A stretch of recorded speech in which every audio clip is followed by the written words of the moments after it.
You guys, I'm excited because I'm taking a little getaway this weekend and I won't have to worry about the Florida Gators because guess what? We have a bye week. Welcome to Trash the Game Plan podcast. I'm your host, Maddie Schmidt. As I was saying, I'm taking a little mini vacation this weekend, heading to South Carolina with a few friends. Just gonna relax, have some fun, not worry about Florida football getting a win because they have a bye week. They can't get a win. And let me tell you, they sure need that bye week. Gator football has had their fair share of struggles this football season. Hasn't been pretty, hasn't been enjoyable to watch. To be honest, it's been quite frustrating and stressful. When I was little, I used to cry when the Gators would lose a football game. I'm not kidding you. I would sit there and have a full on meltdown. Good thing I outgrew that because if I didn't, I sure would be crying a lot this fall. Anyways, here's what you can expect on today's episode of Trash the Game Plan.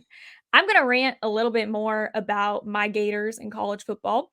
Then we're going to be joined by NUMA Speed Elite fitness trainer and group instructor Dan Plattner, who also just so happens to be a friend of mine.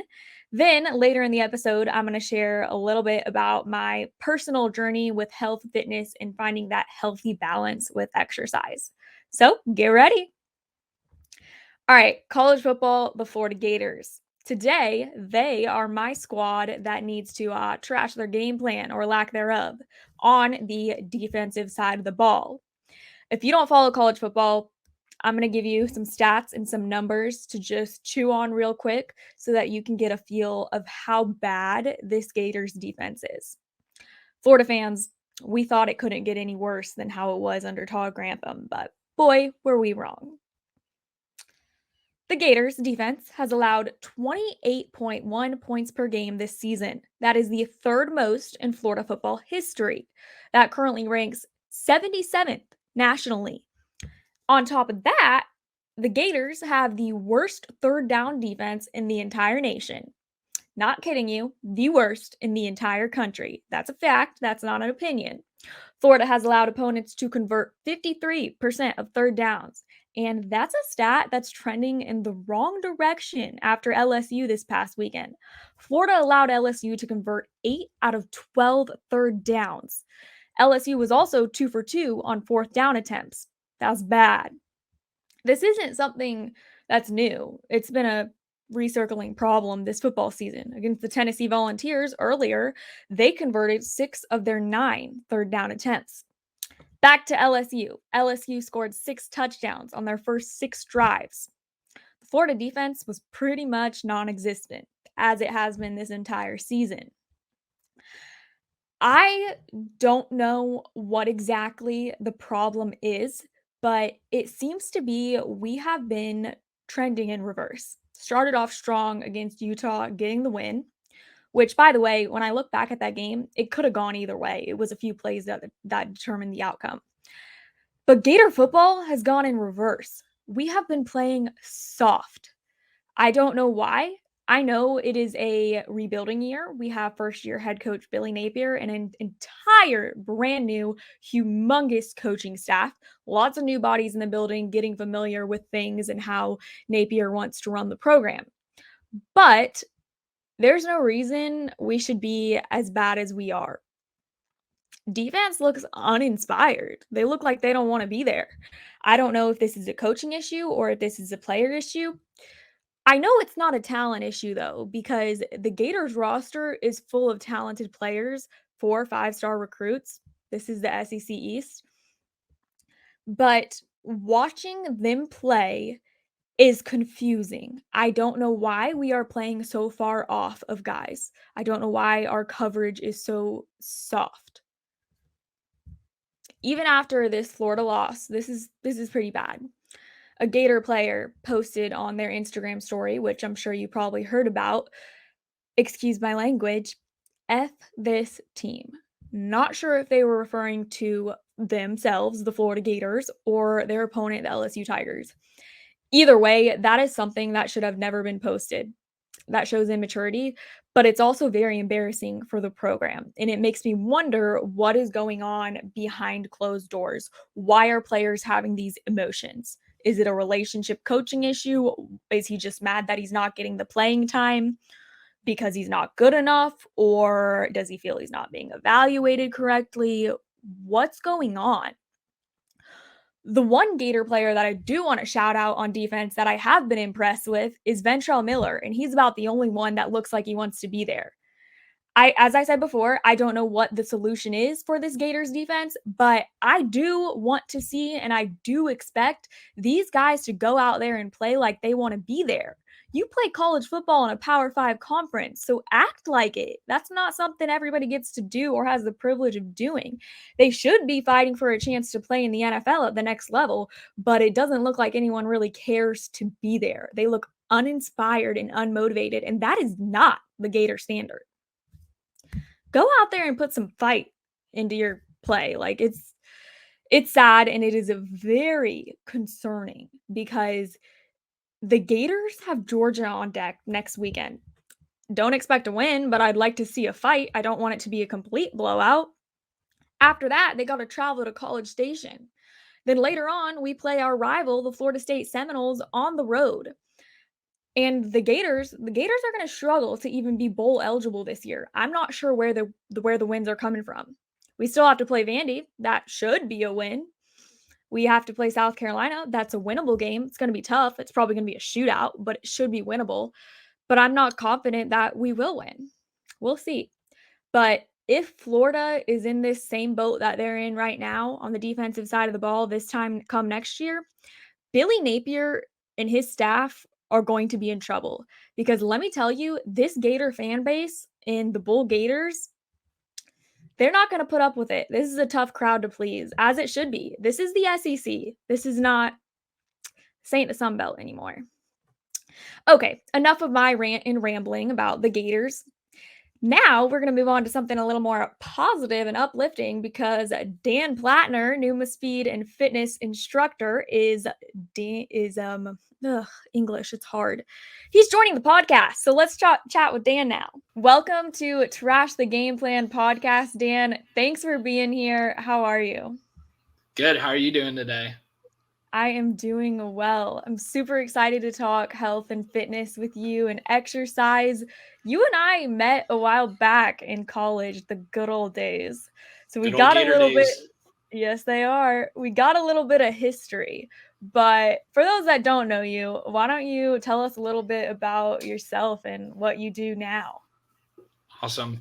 Yeah, so I'm Daniel Plattner. I graduated from the University of Florida back in 20 with a Bachelor of Science in Applied Physiology and Kinesiology. I'm currently training at NUMA Speed Elite, where we do athletic training with any ages. We specialize in speed and agility with athletes. Fancy schmancy. How'd you get involved with that?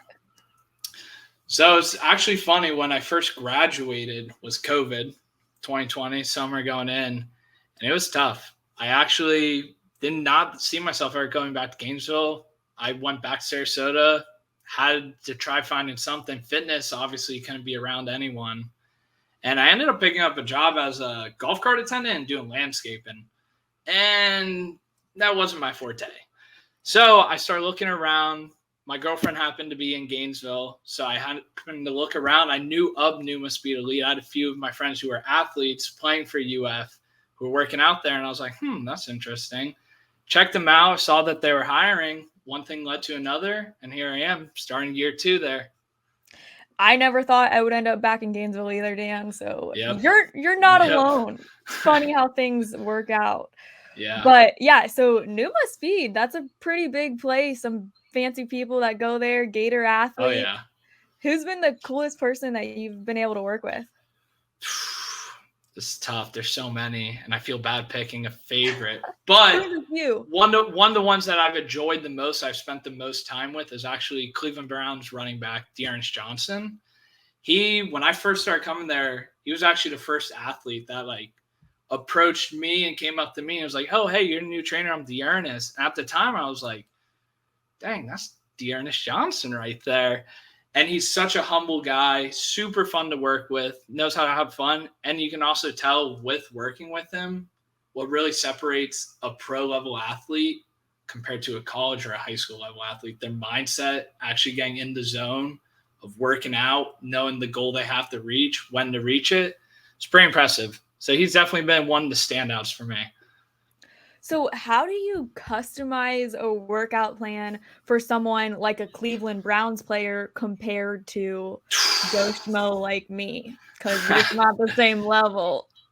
So honestly, the workouts itself, so the beginning part, what I told you earlier, were speed and agility. That's where really the separation between the average Joe compared to the athletes come in. We work on first step, the acceleration phase, the drive phase. So with him, that's a little different. We're not going to have an average person do that. But the workout we actually give himself would be pretty close to what we would give you. It's just the weight, the intensity, your duration of doing everything would almost replicate it, which is also one of the cool parts about NUMA itself.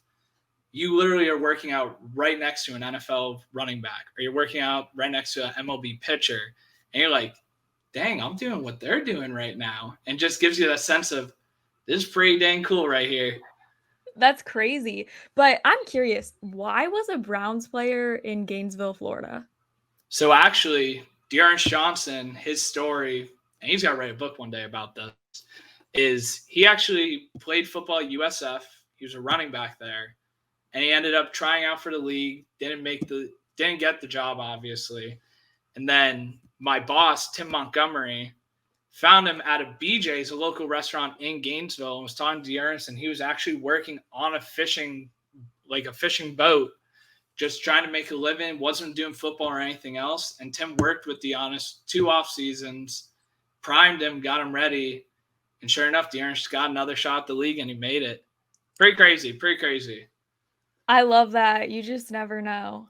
You never know. But You never know who you're going to run into. you really don't. Got to be prepared for it all. Mm-hmm. Dan, so a lot of people, myself included, struggle to find the motivation sometimes to work out or start working out and get back at it. What's your biggest advice for people just trying to start going to the gym again? It's hard. Yeah, it's a tough one, but I would say that there is no better moment than in the present. And actually, with NUMA, a lot of people don't know it's an acronym for never underestimate my ability. And I think that applies to everyone at any point. If you think like going to the gym, you're like, oh man, I can't lift this weight, or it's like I'm going to be embarrassing myself out there. That's just not true. You're working out for yourself. You want to get better day in and day out. So really just having that own belief in yourself is going to carry you so far, not just with working out, but within life as well. And I will say another good tip with just working out, find a great community. Find people you love working out with, you love seeing results within yourself and in others.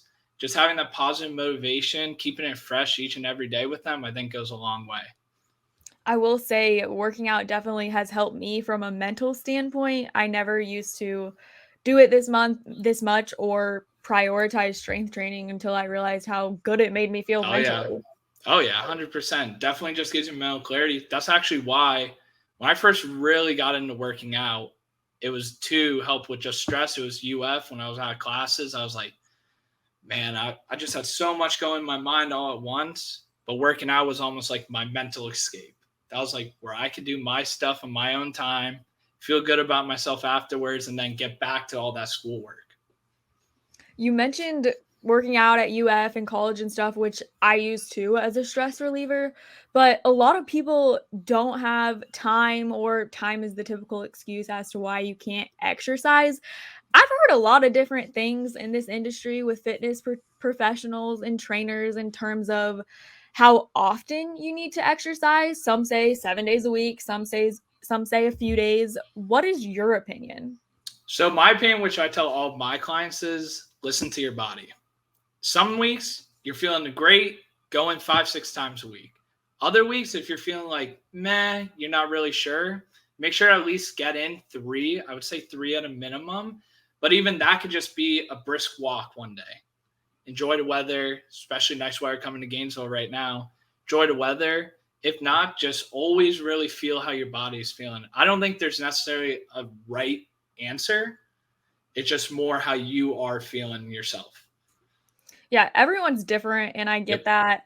We all have different goals too. Some Oh, people yeah. wanna lose weight, some people want to just lose fat and gain muscle.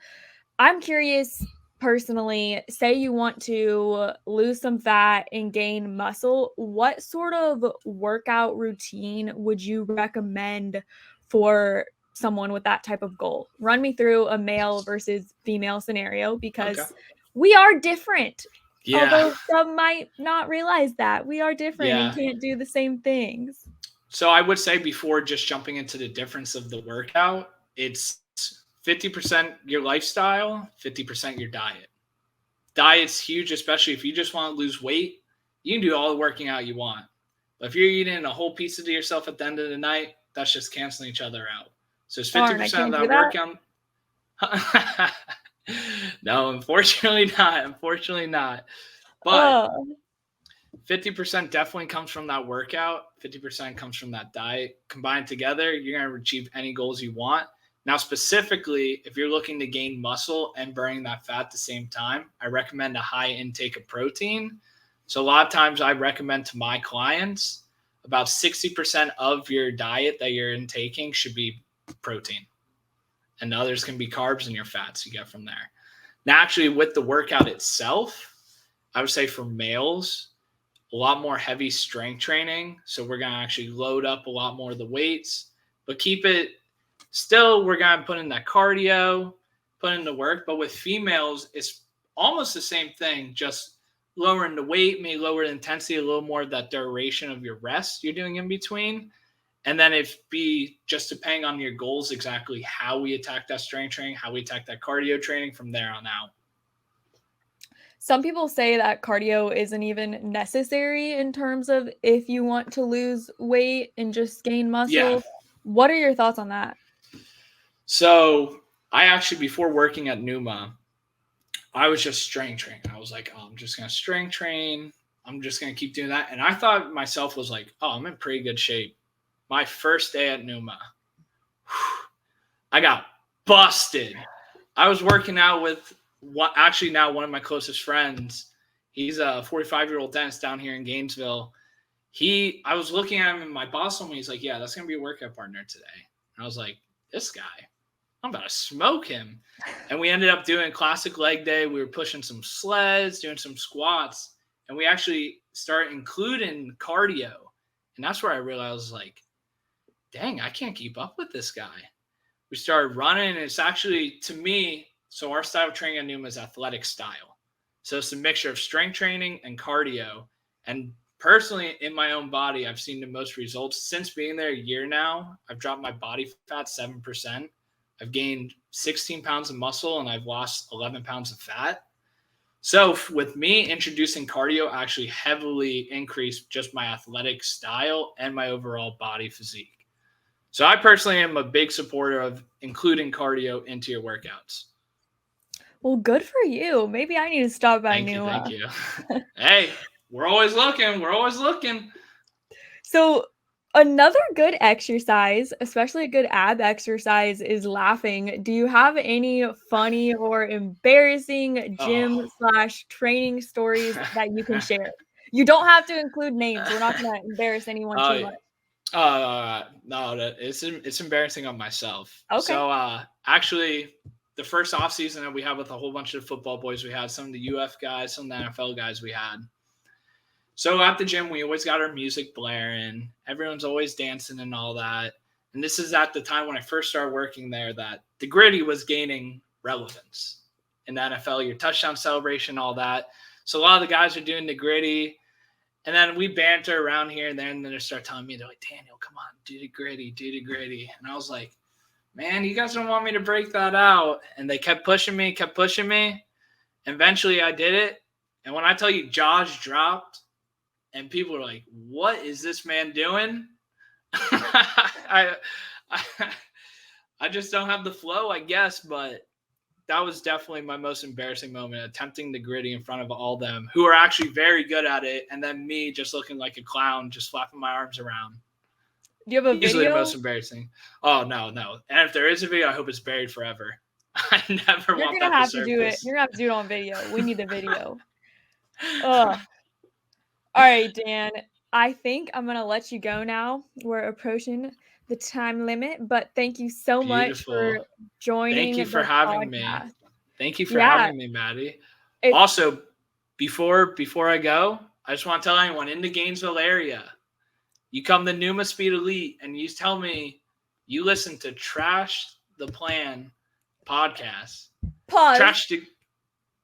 Trash the Game Plan podcast. Free week on Coach Dan. Wow, you're awesome, Dan. Free week on Coach Dan. Tell any of the coaches. Tell Tim, Tyler, or I. Free week on us. How kind. Y'all heard it. Listen to this podcast. Get a free week at NUMA. Your body will thank you, and I will thank you as well. Thank you again, Maddie, for having me here. It was fun. Thanks, Dan.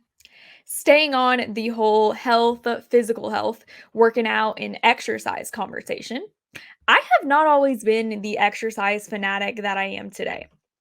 When I was younger, my parents, like a lot of other parents, tried to get me involved with a bunch of different sports. I played soccer for a little bit, did softball, did dance, did gymnastics, but my parents, they realized pretty quickly that their daughter does not have a single athletic bone in her body. I have a feeling I was that kid on the softball team where the other parents were like, all right, can we just pull her already? We want to win. Whatever. I don't care. I might not be good at sports, but I sure love to watch them and talk about them. So that's okay with me. I might be the most uncoordinated person on the planet, to be honest.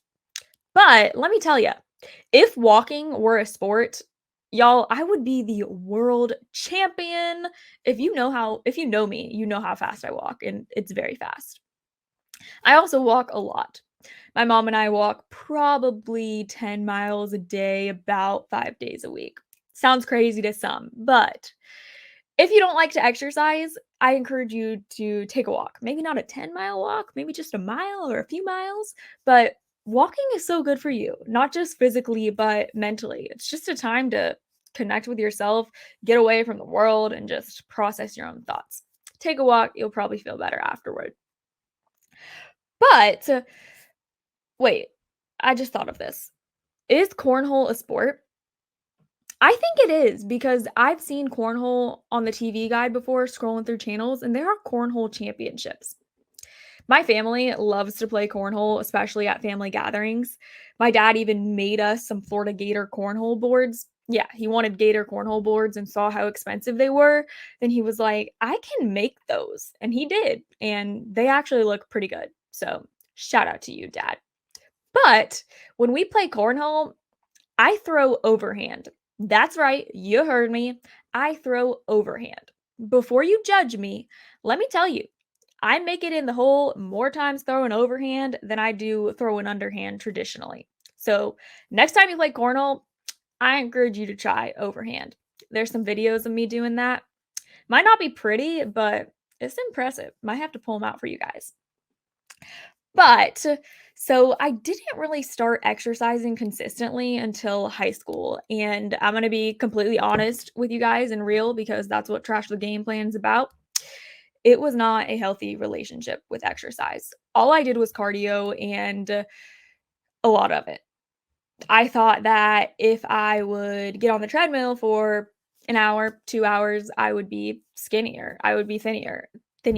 I don't think thinner is a word. I would be thinner. A lot of high school girls, maybe even guys had this issue. I don't know.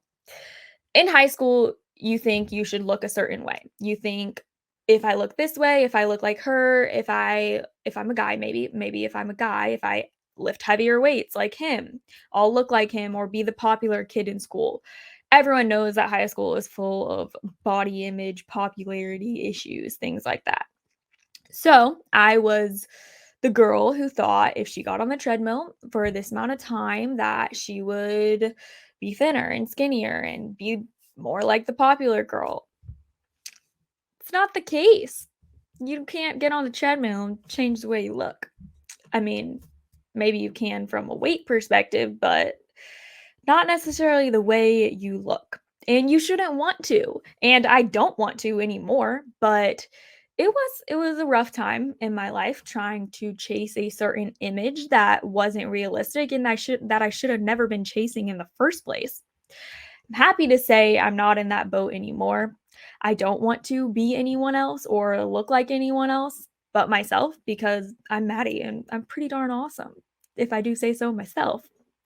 But it wasn't until college where I truly think I developed more of a healthy relationship with exercise and fitness. Back to high school for a second. There are a lot of other things that go into my unhealthy relationship with exercise and things that were going on from a mental standpoint, including eating and nutrition or lack thereof, which I do want to get into and I do want to open up more about the nutrition and eating aspect of it and mental health, but I will do that in another episode. So be on the lookout for that. But exercise, college, it's when I discovered strength training. I don't know what made me try and start lifting weights, but I'm sure glad I did because it has changed my life for the better, especially from a mental standpoint. You can get on the treadmill for 3 hours and feel like death afterwards, feel really tired, but after I lift weights for 30 minutes or do a strength training workout, I feel pretty darn strong.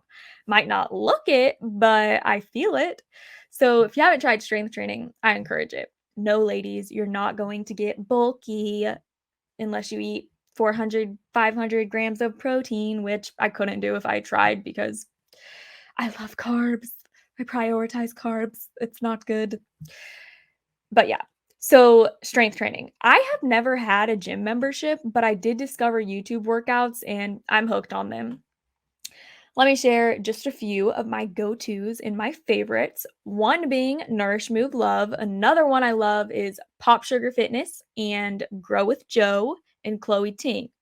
YouTube workouts are amazing because they have everything from 5 minutes to 45 minutes, from bar, from Pilates, from stretching to yoga to strength training. I'm telling y'all, I do these YouTube workouts almost every day just because they make me feel good. And it's something else other than cardio. So check it out. The best part is they're free, don't cost you anything. So that's about it on my exercise fitness rant for today. But I will again open up more about the mental aspect of health and things like that in a later episode. But thanks for tuning in. And if you have any go to workouts, I want to know what they are. So feel free, shoot me a message, comment, whatever you like. And thanks for tuning in to this episode of Trash the Game Plan.